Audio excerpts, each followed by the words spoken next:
guys, welcome back to another video. In this video, I'm giving you guys a spoiler-free review on Venom, Let There Be Carnage. Expect a spoiler-filled post-credit scene breakdown tomorrow, but without wasting any more time, I want to get right into giving you guys a spoiler-free review of Venom, Let There Be Carnage. So, starting it off, I thought this movie was actually a lot of fun, and at the end of the day, I liked it. I'm not going to say it was super bad. I don't think that it's the most critically acclaimed movie that'll ever come out. I don't even think it's near that, but at the end of the day, it was still a fun movie. I had a fun time in the theater. I laughed a lot, and they really pushed that PG-13 boundary, especially when it came to humor. They cursed a lot more than I thought they would. They used that one F-bomb that they had in a PG-13 movie really well. The movie overall was actually really funny, and personally, I had a really good time when it came to the humor. But there were also some points here and there where the humor really didn't work for the movie. One big example of this was Carnage's humor. Now, Carnage overall in this movie is just a whole different thing to talk about, but just in terms of humor, I thought Venom and Eddie were great. This movie does surround Venom and Eddie's relationship, which I'll get into later in this video,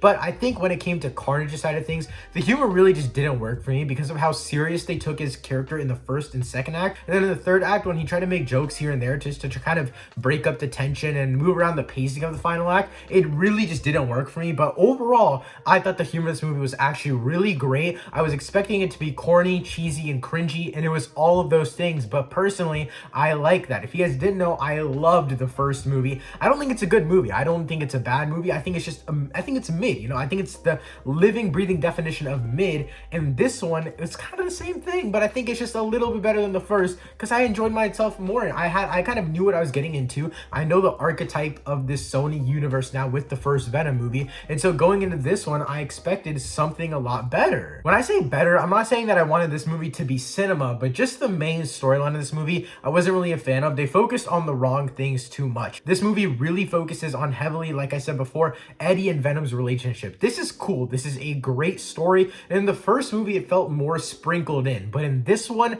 it's the main thing that happens. They try to make the best thing of the last movie the main thing of this movie, when in reality, they should have made Carnage the main thing in this movie, and they really didn't do that, and I kind of don't like, that's like probably my least favorite part of this movie, is that they really took the focus away from Carnage, focused more on Eddie and Venom. Tom Hardy, number one, crushes it in this movie. Obviously, he is the best performance by far. I think Cletus Cassidy's also great, and I don't think that Woody Harrelson was necessarily bad in this movie. I just don't think his character had enough time to shine, and with what Cletus Cassidy was in this movie, I think he was a great character. What kind of the character was given with when it comes to time in the story, but overall, I don't think that it was necessarily Carnage that was the villain. It felt more like Cletus Cassidy, just because of his relationship with Shriek and how they showed that. Also, that relationship, at first, I was like, okay, they're playing this out really well, but towards the end of the movie, it got really predictable. I'm gonna be honest. It was still a great relationship, how it plays out, how Eddie still cares for the other people in this movie, how he's trying to save those other people, which I won't name, how Cletus Cassidy cares for Shriek,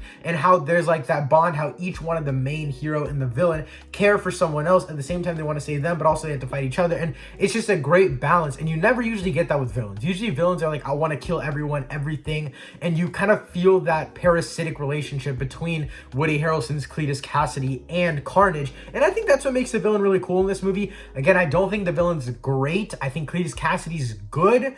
Carnage, the design is number one great. CGI in this movie overall is absolutely phenomenal. I think it looks almost perfect in every single shot. But now talking about the overall movie, my one biggest issue with this movie has to be the second act, if we're talking generalization. Now, in this movie, we obviously, like I said before, follow Eddie and Venom mostly. Second act is where stuff ramps up with Carnage, and then we get the whole leading into the final act. The final act is basically all the final battle. The final battle is about 30 minutes, which is literally 1/3 of this movie, and so it is 30 minutes. It's cool because the first 30 minutes does focus on a balance of everything. It balances on Eddie and Venom, as well as Cletus Cassidy and Shriek and their relationship.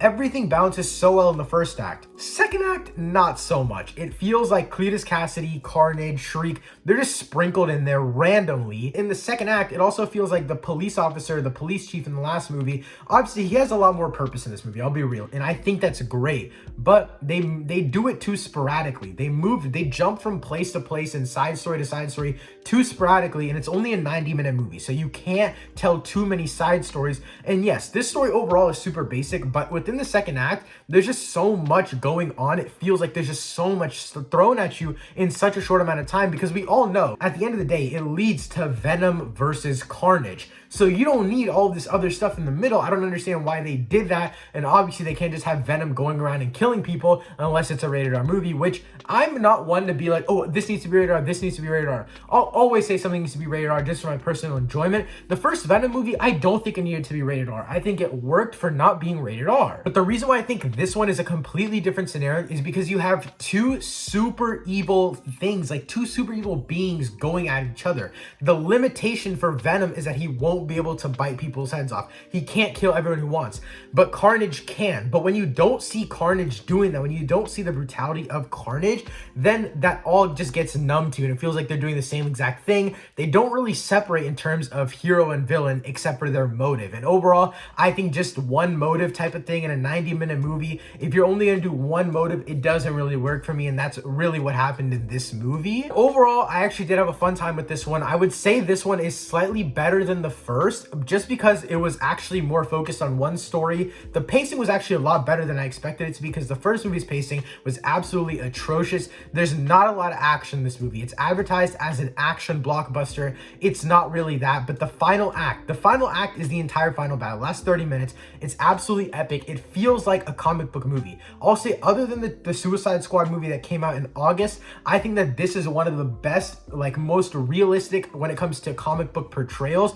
in a long time, and I really enjoyed that. It felt like a fun, sporadic, just energetic time, and overall, I did like this movie. Overall, I'd give Venom Let There Be Carnage a solid 7 out of 10. Just for context, I gave Venom 1 a 6.5 out of 10, so this was just a little bit better. Overall, I do like this movie. It's not cinema, but it's not complete trash, and it's good and bad in many different ways. I think it's actually absolutely hilarious. That's one of my favorite parts about this movie. I think the acting is perfect, and a lot of the movie does surround Eddie and Venom's relationship, but I personally think that's a really good thing, and it was super entertaining. But yeah, guys, that's it for this video. If you guys enjoyed this video, make sure to drop a like rating down below. Tomorrow, I'll be posting a spoiler breakdown of the post-credit scene for Venom Let There Be Carnage, so hit that subscribe button so you don't miss that. Let me know what you thought of Venom Let There Be Carnage in the comments down below. Thank you so much for watching. I'll see you next time. Peace.